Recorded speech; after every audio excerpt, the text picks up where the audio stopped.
अस्सलाम वालेकुम नाजरीन, प्रोग्राम माशी मसाइल के साथ मैं हूं आपका होस्ट तारिक खान जावेद। आज हम बात करेंगे slow down in US economy and its impact. America की इकॉनमी जिस तरह से नीचे की तरफ जा रही है, जिस तरह से स्लो डाउन हो रही है, उसका क्या इम्पैक्ट है पूरी दुनिया पे, ख़ास तौर से पाकिस्तान पे। इस सिलसिले में बात करने के लिए मैंने दो बड़े बिजनेसमैन को आज अपने स्टूडियो में दावत दी है, जिनका बहुत ज़्यादा एक्सपोर्ट वगैरह के सिलसिले में अमेरिका यूरोप से इंटरेक्शन रहता है और जो अक्सर वहाँ जाते आते भी रहते हैं। आइए मैं आपको तारुफ कराता हूँ परवेज़ बख्शी साहब से, जो एक बड़े बिजनेसमैन हैं और कंस्ट्रक्शन इंडस्ट्री से भी इनका रिलेशन है, साथ साथ एक्सपोर्ट्स में भी इन्वॉल्व रहते हैं और अक्सर ये अमेरिका वगैरह जाते रहते हैं। उन्हीं के साथ बैठे हैं बड़े बिल्डर और बिजनेसमैन इकबाल हमीद साहब, जिनको आपने अक्सर हमारे प्रोग्राम में देखा होगा। बख्शी साहब, अमेरिका के बारे में थोड़ी सी मैं ऑब्जर्वेशन देता हूँ, फिर आपकी तरफ जाता हूँ।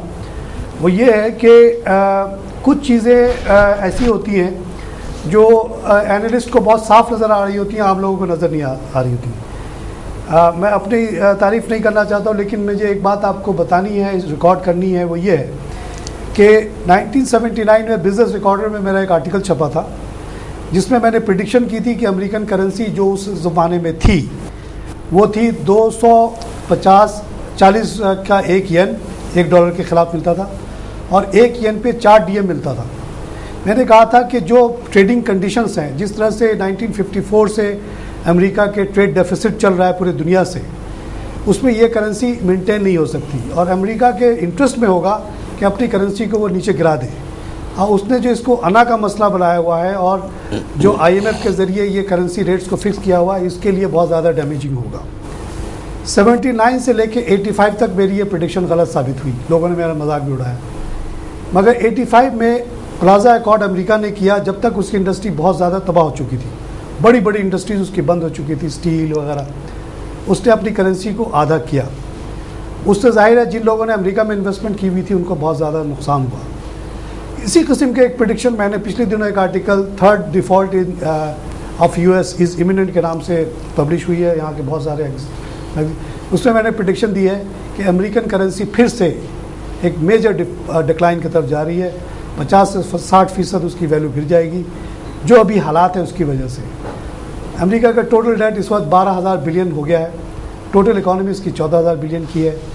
डेली का जो डेफिसिट उसको दुनिया से है वो 200 बिलियन का है, यानी 700 बिलियन का कर्जा उसके हर साल बढ़ रहा है। ये एक ऐसी सिचुएशन है जो सस्टेन नहीं हो सकती। कोई इंसान अगर रोज़ाना 2,000 या 2 लाख के कर्जे लेके ज़िंदा रहता है तो कब तक वो ज़िंदा रहेगा, चाहे जितने ही बड़ा अमीर आदमी हो। अब बात यह है कि ऐसा मुझे लगता है, हो सकता है ये बात गलत हो जाए, हो सकता है ये बात आज सही नहीं हो और 10 साल बाद सही हो, कि इस सिचुएशन में अमेरिका की जो अभी स्टेटस है वो मेंटेन नहीं रह सकती। क्या आप इस बात से इत्तेफाक करेंगे? और अगर ये वाकई डिक्लाइन की तरफ जा रहा है या तेज़ी से जाने की उम्मीद है, तो इससे क्या इम्पैक्ट आएगा पूरी दुनिया में आपके ख्याल में? आपकी क्या ऑब्जर्वेशन है? जब अमेरिका जाते हैं तो वहाँ 10% अनएम्प्लॉयमेंट आप देखते हैं, या वहाँ अभी आपको हालात वहाँ अच्छे नज़र आते हैं? तारिक साहब अस्सलाम वालेकुम। जो आपने जो टॉपिक लिया है ये बड़ा हसास टॉपिक है आजकल के दौर में। अमेरिका बहादुर जो अपना टाइटैनिक लेके घूम रहा है पूरी दुनिया में, और जिसकी वजह से पूरी इंटरनेशनल मार्केट डाउन है, स्लो डाउन, ये अमेरिका की गलत पॉलिसी की वजह से है।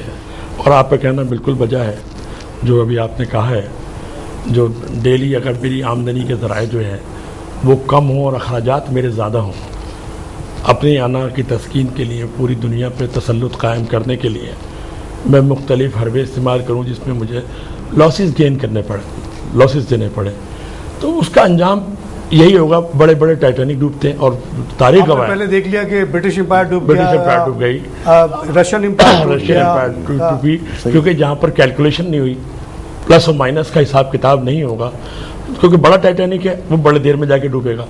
नहीं भी डूबेगा तो एक मुश्किलात तो बहुत ज़्यादा खड़ी होंगी, जिसका इम्पैक्ट आज भी गल्फ पे भी पड़ रहा है तारिक साहब, और पूरी दुनिया में उसकी मैशत के असरात हमारे पड़ रहे हैं। अमेरिका देखिए, गल्फ तो बिल्कुल तबाह हो जाएगा। मैं उस ज़माने में वहाँ मौजूद था जब ये प्लाजा अकॉर्ड हुआ। उससे पहले 84 में मैंने वहाँ एक आर्टिकल लिखी और UAE के रूलिंग काउंसिल को भेजी थी, जिसमें बहुत सारी रिकमेंडेशन थे। एक रिकमेंडेशन ये था कि आप डॉलर में ना तेल बेचें, ना डॉलर में अपनी रिजर्व को रखें और करेंसीज में। मुझे उस वक्त मना किया गया कि आइंदा ये बात नहीं बोलना, क्योंकि ये हमारी एक अंडरस्टैंडिंग अमेरिका से। उनको तो उन्होंने मजबूर किया हुआ, वो मुल्क तो आज़ाद है ही नहीं। और अरबों ने इतनी मेहनत करके इतनी डॉलर कमा के जो कुछ कमाया है वो सारा का सारा अमेरिका में रखा हुआ है। 85 में वो दौलत आधी हो गई, और अब अगर मेरी प्रोडिक्शन सही हो जाती है तो फिर से वो आधी हो जाएगी। इस तरह से जो कुछ उन्होंने कमाया तो फिर वो गंवा बैठेंगे, फिर से वो गरीब हो जाएंगे। नहीं, अब ये असल में जो 1914 से लेकर अगर आप अमेरिका को सोचें और अमेरिका के बारे में देखें, दुनिया का वाहिद बैंक है जो उसका अपना ज़ाती नहीं है। सबसे बड़ा तो सेटबैक अमेरिका के साथ खुद ही है, जो उसने अपनी पॉलिसी अपने पैरों पर कुल्हाड़ी मारी। 1914 के बाद जो सिलसिला चला है, जो सोने और चांदी के जो हमारी करेंसी अमेरिका बहादुर की थी, उसको लेकर उसने डॉलर कागज़ वापस किया जी।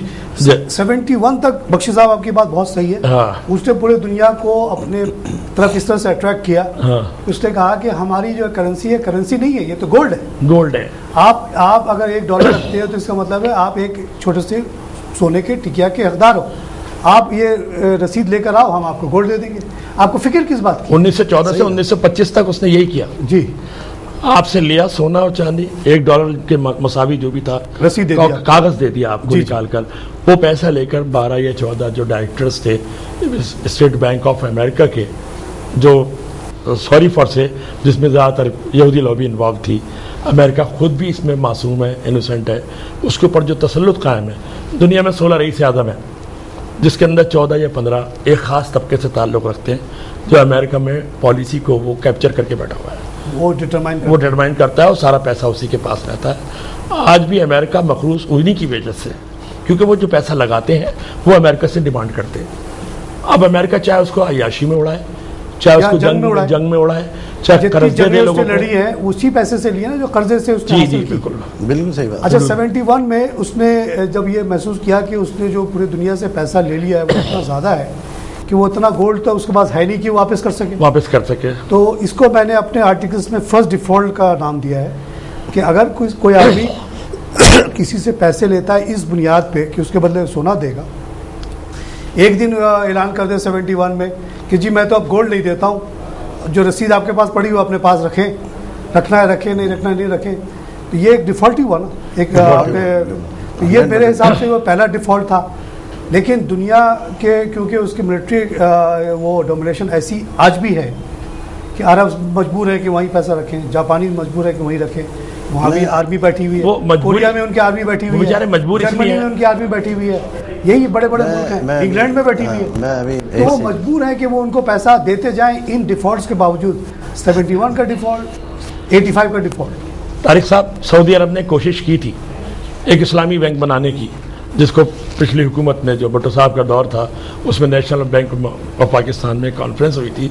उसमें सिर्फ ये कहा गया था जो अमेरिका में या इंग्लैंड में जो तुम्हारा पैसा है अरबों से कहा गया था, वो पैसा तुम यहाँ ला कर रख दो, हम उससे अपना मैशियत चला लेंगे। जिसका अंजाम पूरी दुनिया जानती है, वो क्या अंजाम हुआ उनका।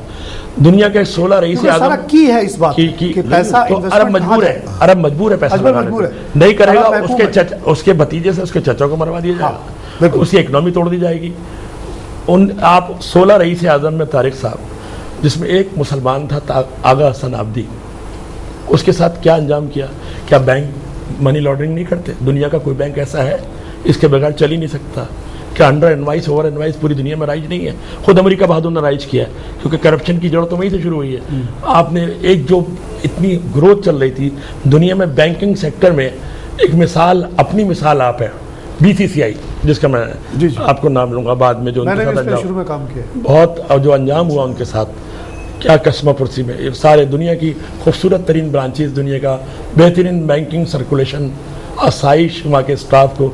मगर क्या हुआ, जो उनसे हटके चला 16 रईस आज़म में से वो निकाल के बाहर कर दिया गया। बिल्कुल इसी तरह जैसे बकरी का रेवड़ जा रहा है, गलत जा रहा है या सही जा रहा है, चरवाहा उसको ही मारता है जो बकरी बाहर निकलती है। 39 बकरियां कहीं भी जा रही हों, कभी उसको गलत सड़क पे नहीं मारा जाता। बिल्कुल यही अंजाम हमारे यहाँ। अच्छा, अब आता इकबाल साहब, ये तो हमने मईशत की बात कर ली। अब आप देखिए जो अभी आपका पूरा दुनिया है वो उसका जो अभी निज़ाम है, सिक्योरिटी का जो निज़ाम है वो अमेरिका ही चला रहा है। वो कर्जा लेके कर रहा है या जैसे भी कर रहा है, धमकी से ले रहा है, जहाँ से भी ले रहा है। 14,000 की इकोनॉमी पे उसने 12,000 का कर्जा चढ़ा लिया है, अभी भी बोरो किया जा रहा है डेली 2 बिलियन, मगर साथ साथ पूरी दुनिया को एक प्रोटेक्शन भी दे रहा है। उसकी 7 फ्लीट्स पूरी दुनिया में फैली हुई हैं, एयरफोर्स के बेसिस फैले हुए हैं। अगर जैसे कि हमने पहले के एम्पायर्स को देखा है कोलैप्स होते हुए, कोई ऐलान करके कोलैप्स ऐलान नहीं करता। ब्रिटेन ने कभी किसी दिन ये नहीं ऐलान किया कि आज से हम ग्रेट ब्रिटेन नहीं रहे, हम स्मॉल ब्रिटेन हो गए।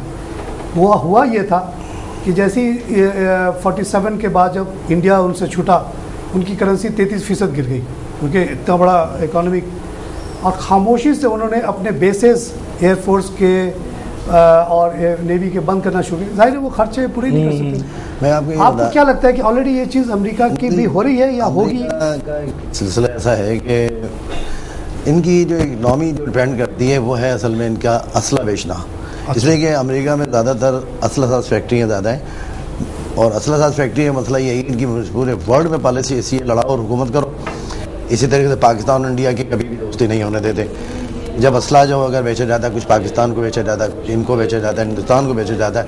इसी तरीके से एक बात की कि अफ्रीका में चिल्ली के अंदर भी इन्होंने एक वाक़या ऐसा किया कि वहाँ की हुकूमत का तख्ता उलट दिया। यहाँ मशरक़ी पाकिस्तान के 2 टुकड़े हुए, मगरबी और मशरक़ी पाकिस्तान, तो यहाँ पर भी ये सिलसिला हुआ। इसी तरीके से इंडस्ट्री हम इनकी जो डिपेंड रीढ़ की हड्डी है इनकी। और एक ज़माने में गोरबाचोव ने अक़वाम मुत्तहिदा में तकरीर करते हुए कहा था, आखिरी दिनों में 71 के दौर की बात है, कि उन्होंने कहा था कि भाई आप जो ये कर रहे हैं काम, असला साज सिस्टम को ख़त्म करके वहाँ पर इंडस्ट्रीज़ लगाइए, कपड़े की इंडस्ट्रीज लगाइए, जूते की इंडस्ट्रीज लगाइए, ऐसी इंडस्ट्रीज लगाइए जो लोगों के काम आए, भलाई के काम आए। इसकी वजह से आपको लड़वाना ना पड़े लोगों को। तो रेगन साहब इस पर बड़े हंसे थे, और थैचर भी उस ज़माने में थी, वो भी बहुत हंसी। उन्होंने कहा ये पागल हो गया गोरबाचोव जो है हमें ये मशवरे दे रहा है। और बात उनका हंसना एक तरीके से ये भी सही था कि वो असल में ब्रिटिश का भी यही काम है। उसने हमारे पास हिंदुस्तान में इतने साल हुकूमत की है, तो ग्रेट ब्रिटेन कहलाए बकौल आपके। तो बात हकीकत यह है कि इनका काम यह है कि लड़ाओ और हुकूमत करो। अब इकनॉमी जो है डिफेंस में इसी तरीके से जाके इराक में घुसे, इराक के अंदर इतना लॉस हुआ है इनका बेनता। अच्छा, वर्ल्ड क्राइसिस ये है कि ये वर्ल्ड क्राइसिस है इस वक्त, लेकिन वर्ल्ड क्राइसिस में अमेरिका बादशाह है। वो वजह क्या है कि इकनॉमी का जिसे शहनशाह कहते हैं वो अमेरिका है। जब क्राइसिस आए तो ये इराक में जब इराक में घुसा तो क्राइसिस बढ़े। इराक में बढ़ने के बाद वहाँ फौजें इनकी चली गई, असला वो जो सोचा था इन्होंने कि वहाँ जाके हम कुछ कमा लेंगे, वो उल्टा काम हो गया। इराक के अंदर इराक से इनको पसपा होना पड़ा। आखिरकार उनको पसपा होने के बाद ये बुश साहब की पॉलिसी थी, नुकसानात में नुकसानात हुए। उसके बाद आखिरकार उन्होंने ब्रेक मारा और इराक से फौजें निकालने का ऐलान कर दिया गया है। दूसरी गलती उन्होंने करी कि भाई मैं अफगानिस्तान में काम करूँ और वस्ती एशिया की रियासतों पर कंट्रोल करूँ। इसलिए कि ये एक प्रोग्राम था, रूस को जिस तरीके से उन्होंने पसपा किया था, और प्रोग्राम था पाकिस्तान पर इसको लविश किया, तो वो प्रोग्राम के तहत अफगानिस्तान में भी घुसे, और अफगानिस्तान में घुसने के बाद वहाँ पर भी उन्हें नुकसान हुआ है। मैंने एक प्रोग्राम में कहा था कि देखें, बात यह है कि अमेरिका को तालिबान से मुज़ाकरात करने पड़ेंगे, और मेरे इस प्रोग्राम में वो मेट्रो पे था।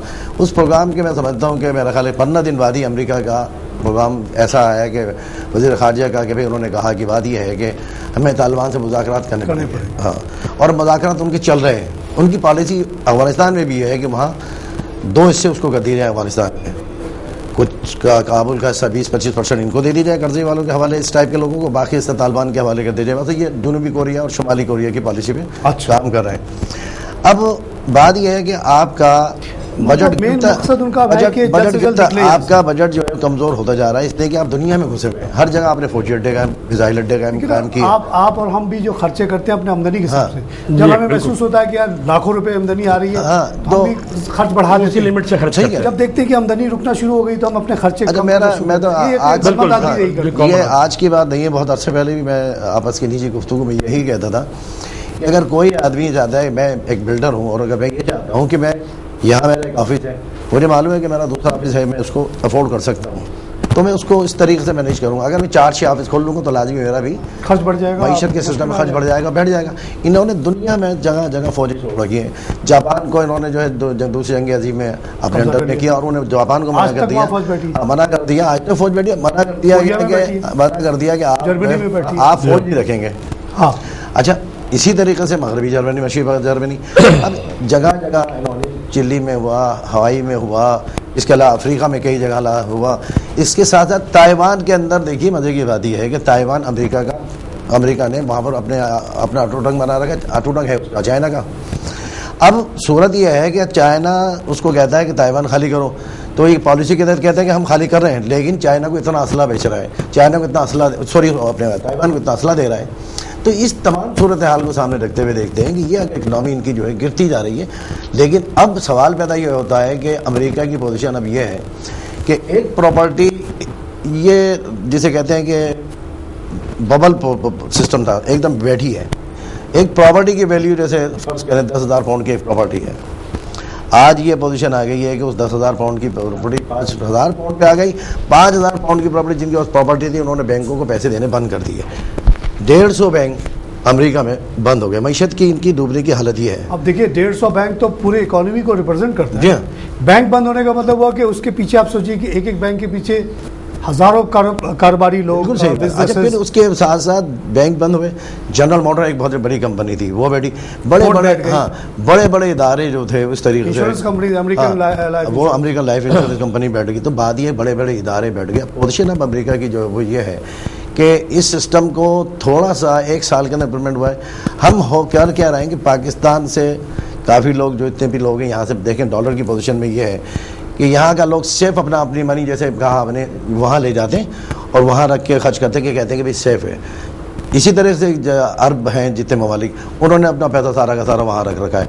अच्छा, मसला सारा ये है कि ये सिस्टम को चलाने के लिए हर जगह लट्टी सिस्टम और असले के सिस्टम पर, असले के जोर पर, जमहूरियत का तो एक नामो नहाद बात यह है कि उस सिस्टम को चला रहे हैं हर जगह, दो धमकी से। अरब ममालिक में कोई ऐसा ताकतवर मुल्क नहीं है, वो सारे के सारे उनसे कहने पे चलते हैं और डर। अच्छा, अब इकनॉमी इसकी गिरी अमेरिका माशा की, तो पूरे वर्ल्ड में इकनॉमी का फर्क पड़ गया। इसलिए कि एक पहाड़ है जो इकनॉमी का, वो गिरा तो उसके साथ पास जो लोग थे सारे के सारे। आपने हाउसिंग की बात की, ये जो अभी इनके पास 12,000 बिलियन का कर्जा चढ़ा है, उसमें से कहते हैं कि 6,000 बिलियन जो है ना, वो तो सिर्फ वो है जो हाउसिंग में पूरी दुनिया ने लगाया। सही है। जैसे मेरा जो अपना बैंक था आखिरी, हांगकांग शंघाई बैंक, उसके 40% जो बैलेंस शीट है वो अमेरिकन इकोनॉमी में लगी हुई हाउसिंग में थी।